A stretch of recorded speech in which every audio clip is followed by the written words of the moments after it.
Shalom semuanya, apa kabarnya? Saya percaya keadaan saudara dalam keadaan baik, sehat, secara sempurna, dan diberkati Tuhan berlimpah-limpah. Saudara yang dikasihi Tuhan Yesus, kita percaya dalam keadaan apapun, tetap sukacita dari Tuhan tetap melimpah dalam kehidupan kita. Saudara yang dikasihi Tuhan Yesus, minggu ini kita mau belajar tentang kebenaran dari firman Tuhan, yaitu manusia ada 3 bagian, yaitu roh, jiwa, dan tubuh. Mari sebelum firman Tuhan disampaikan, kita bersatu dalam doa. Bapa di dalam surga, terima kasih Tuhan buat waktu dan kesempatan yang Kau sudah berikan buat kami, untuk kami boleh tetap beribadah Tuhan. Tuhan, Kau sungguh baik, Kau sangat baik, teramat baik dalam kehidupan kami Tuhan. Tuhan, minggu ini kami mau belajar bahwa manusia terdiri dari 3 bagian, yaitu roh, jiwa, dan tubuh. Oleh sebab itu Tuhan, ajar kami untuk kami boleh mengerti apa manfaat kegunaan dari roh, jiwa, dan tubuh dalam kehidupan orang percaya. Terima kasih Tuhan Yesus. Roh Kudus, Kau terus singkapkan rahasia kebenaran buat kami, sehingga nama-Mu boleh dipermuliakan senantiasa dalam kehidupan kami. Terima kasih Tuhan Yesus. Kau baik Tuhan, Kau sangat baik. Semua yang percaya diberkati Tuhan, mari sama-sama katakan amin. Manusia terdiri dari 3 bagian, yaitu roh, jiwa, dan tubuh. Jadi orang percaya hanya dengan modal keinginan saja, tapi tidak mau belajar dan mengerti manfaat, faedahnya roh, jiwa, dan tubuh dalam kehidupan orang percaya. Sehingga kita tidak tahu bagian mana yang menjadi dominan, saudara, antara roh, jiwa, dan tubuh. Yang Tuhan mau adalah roh ini yang menjadi dominan, kemudian jiwa, dan baru tubuh kita. Kita baca di dalam firman Tuhan 1 Tesalonika 5 ayat yang ke-23. Demikian firman Tuhan. Semoga Allah damai sejahtera menguduskan kamu seluruhnya, dan semoga roh, jiwa, dan tubuhmu terpelihara sempurna dengan tak bercacat pada kedatangan Yesus Kristus Tuhan kita. Saudara yang dikasihi Tuhan Yesus, Alkitab mengatakan manusia terdiri dari 3 bagian, yaitu roh, jiwa, dan tubuh. Kita sudah tahu bahwa tubuh ini, pada waktu penciptaan Allah membentuk tubuh ini dari debu tanah. Di Kejadian pasal yang kedua ayat yang ke-7. Dan Dia menghembuskan napas hidup ke dalam hidungnya. Kalau kita mau belajar dari manusia terdiri dari 3 bagian, yaitu roh, jiwa, dan tubuh. Roh ini tempat kesadaran akan kealahan, saudara yang dikasihi Tuhan Yesus. Dan roh ini merupakan tempat kesadaran adanya Tuhan. Melalui roh ini kita bisa sadar bahwa akan adanya Tuhan, saudara. Roh merupakan sarana untuk berhubungan dengan Allah. Roh ini adalah bagian yang sangat menarik buat Tuhan. Kita baca 1 Korintus pasal yang ke-6 ayat yang ke-19. Tidak tahukah kamu bahwa tubuhmu adalah bait Roh Kudus yang diam di dalam kamu, Roh Kudus yang kamu peroleh dari Allah, dan bahwa kamu bukan milik kamu sendiri. Karena di dalam roh terjadi persekutuan intim antara kita dengan Tuhan. Rohlah yang membuat jiwa kita melakukan dimensi natural menjadi dimensi supranatural. Saudara yang dikasih Tuhan Yesus, ingat dan penting sekali saudara, roh sebetulnya tidak bisa memerintah langsung ke tubuh. Jadi roh kalau memerintah harus melalui jiwa. Kalau Anda terganggu jiwanya, maka perintahnya menjadi kacau. Nggak ada apa-apanya bisa tertawa sendiri, nggak ada apa-apanya bisa menangis sendiri, nggak ada apa-apanya bisa murung sendiri. Tadi kita berbicara tentang roh, sekarang kita berbicara tentang jiwa. Jiwa ini tempat kesadaran akan adanya diri sendiri, saudara. Jadi jiwa ini berbicara tentang pikiran, jiwa ini berbicara tentang perasaan, jiwa ini berbicara tentang kehendak. Contoh dari pikiran, kebanyakan pria berpikir dengan logika daripada perasaannya. Sebaliknya, contoh dari perempuan atau wanita saudara, yaitu perasaan. Kebanyakan wanita jauh lebih kuat perasaannya daripada pikiran atau logikanya saudara. Saudara dikasih Tuhan, contoh dari kehendak. Jadi keinginan daging, keinginan mata, keangkuhan hidup.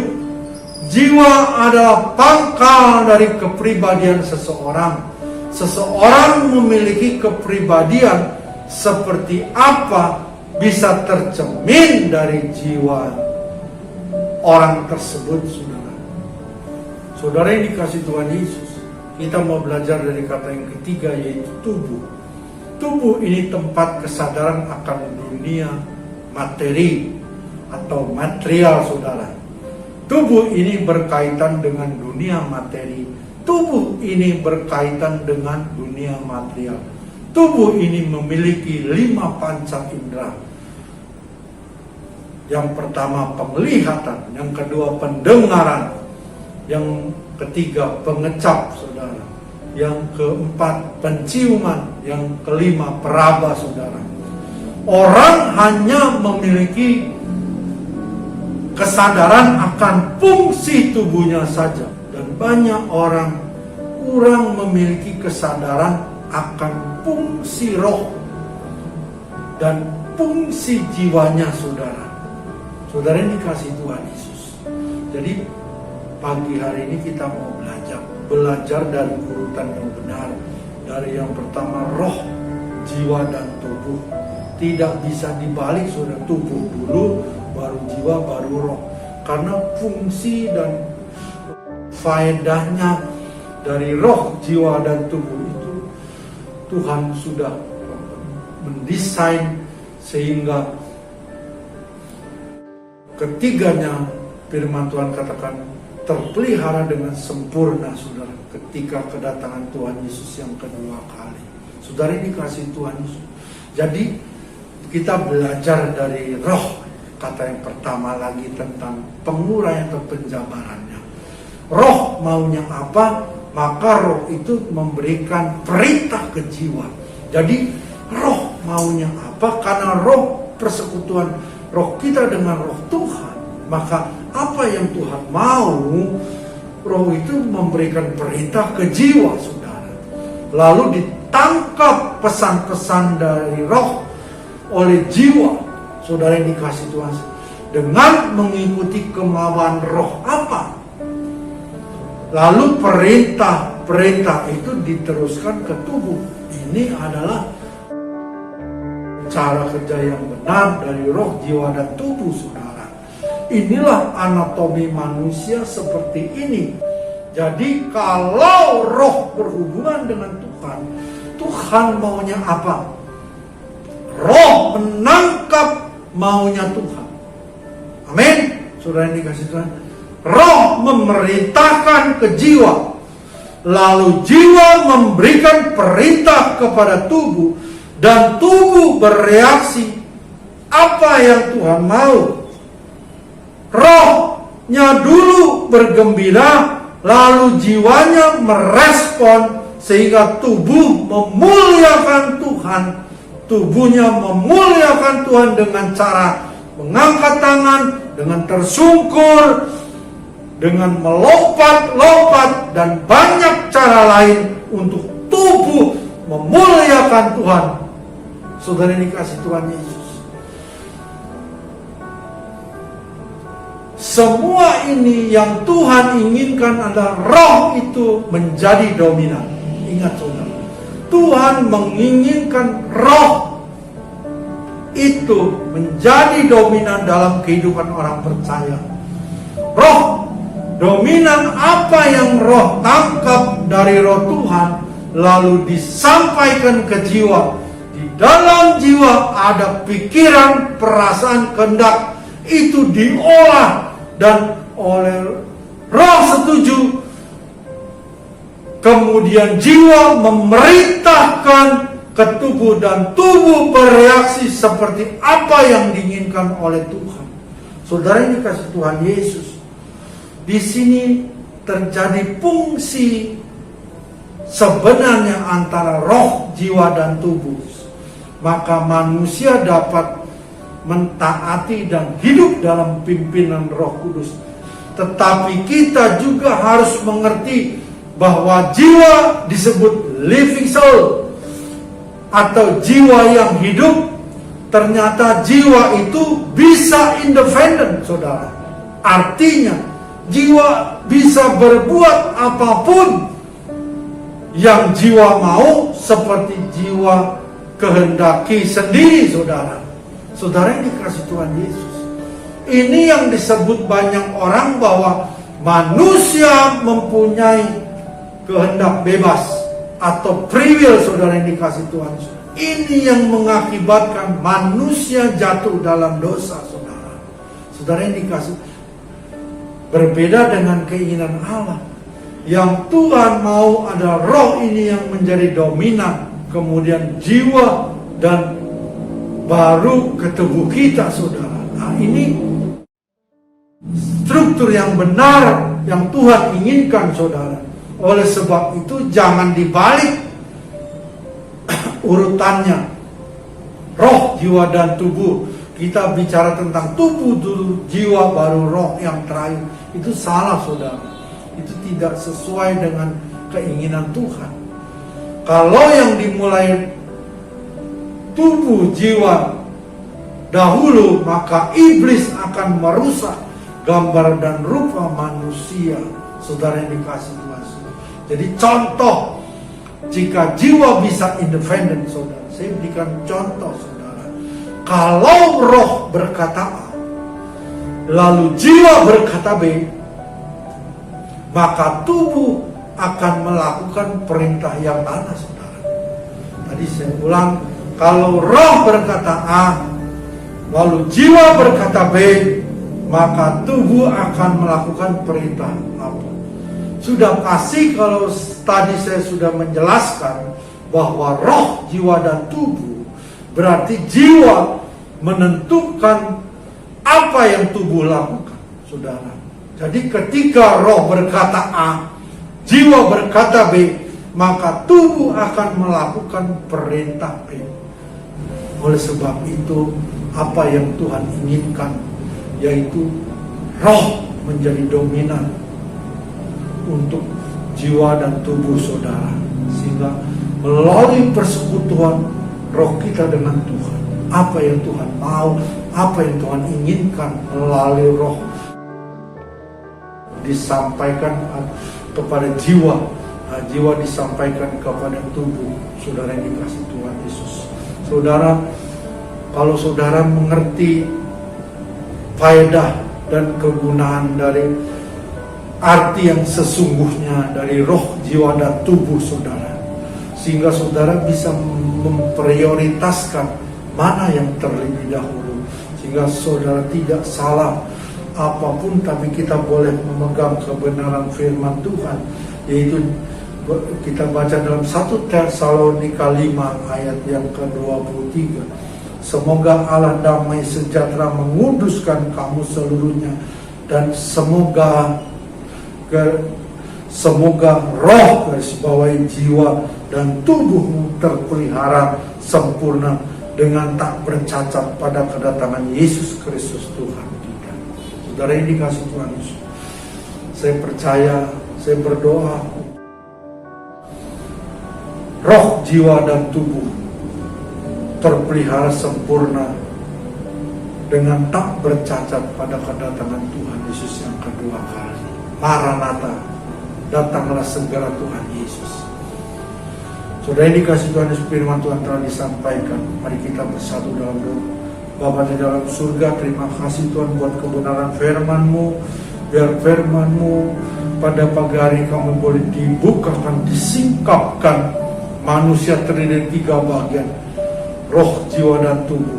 Sehingga melalui apa yang kami dengar, apa yang kami pelajari, dan apa yang kami baca Tuhan, sehingga kami dapat memprioritaskan mana yang terdahulu dalam kehidupan kami, yaitu roh, baru yang kedua jiwa, dan yang berikutnya adalah tubuh. Terima kasih Tuhan Yesus, Kau baik, Kau sungguh baik, Kau teramat baik. Dalam nama Yesus Kristus, semua yang percaya diberkati Tuhan. Mari sama-sama katakan amin.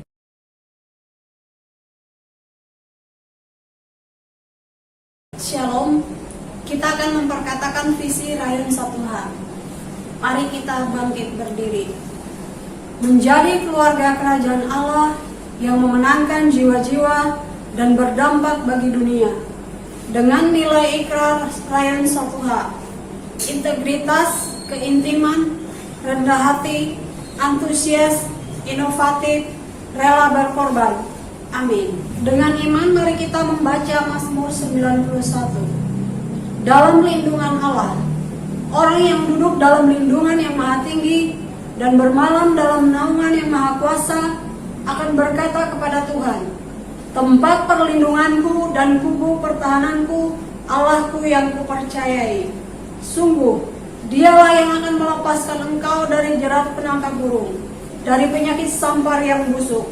Dengan kepaknya Ia akan menduduki engkau, di bawah sayapnya engkau akan berlindung. Kesetiaannya ialah perisai dan pagar tembok. Engkau tak usah takut terhadap kedahsyatan malam, terhadap panah yang terbang di waktu siang, terhadap penyakit sampar yang berjalan di dalam gelap, terhadap penyakit menular yang mengamuk di waktu petang. Walau 1000 orang rebah di sisimu dan 10.000 di sebelah kananmu, tetapi itu tidak akan menimpamu. Engkau hanya menontonnya dengan matamu sendiri dan melihat pembalasan terhadap orang-orang fasik. Sebab Tuhan ialah tempat perlindunganmu, Yang Maha Tinggi telah kau buat tempat perteduhanmu. Malapetaka tidak akan menimpa kamu, dan tulah tidak akan mendekat kepada kemahmu. Sebab malaikat-malaikatnya akan diperintahkannya kepadamu untuk menjaga engkau di segala jalanmu. Mereka akan menatang engkau di atas tangannya, supaya kakimu jangan terantuk kepada batu. Singa dan ular tedung akan kau langgahi. Engkau akan menginjak anak singa dan ular naga. Sungguh hatinya melekat kepadaku, maka aku akan meluputkannya. Aku akan membentenginya, sebab ia mengenal namaku. Bila ia berseru kepadaku, aku akan menjawab. Aku akan menyertai dia dalam kesesakan. Aku akan meluputkannya dan memuliakannya. Dengan panjang umur akan kukenyangkan dia, dan akan kuperlihatkan kepadanya keselamatan yang daripadaku. Amin.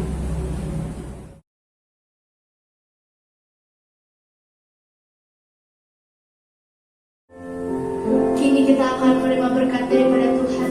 Mari kita mengangkat kedua tangan kita sambil berkata,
kepunyaan Allah.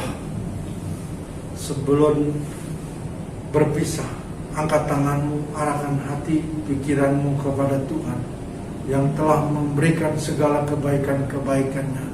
Damai, sejahtera, sukacita yang berlimpah-limpah dari Allah Bapa melalui anaknya yang tunggal, yaitu Tuhan Yesus Kristus. Persekutuan yang indah bersama Roh Kudus menyertai kita semua hari ini sampai Maranatha, Tuhan Yesus datang menjemput kita semua di awan-awan yang permai, bahkan kekal selama-lamanya. Semua yang percaya diberkati Tuhan berlimpah-limpah. Mari sama-sama katakan amin. Tuhan Yesus memberkati berlimpah-limpah.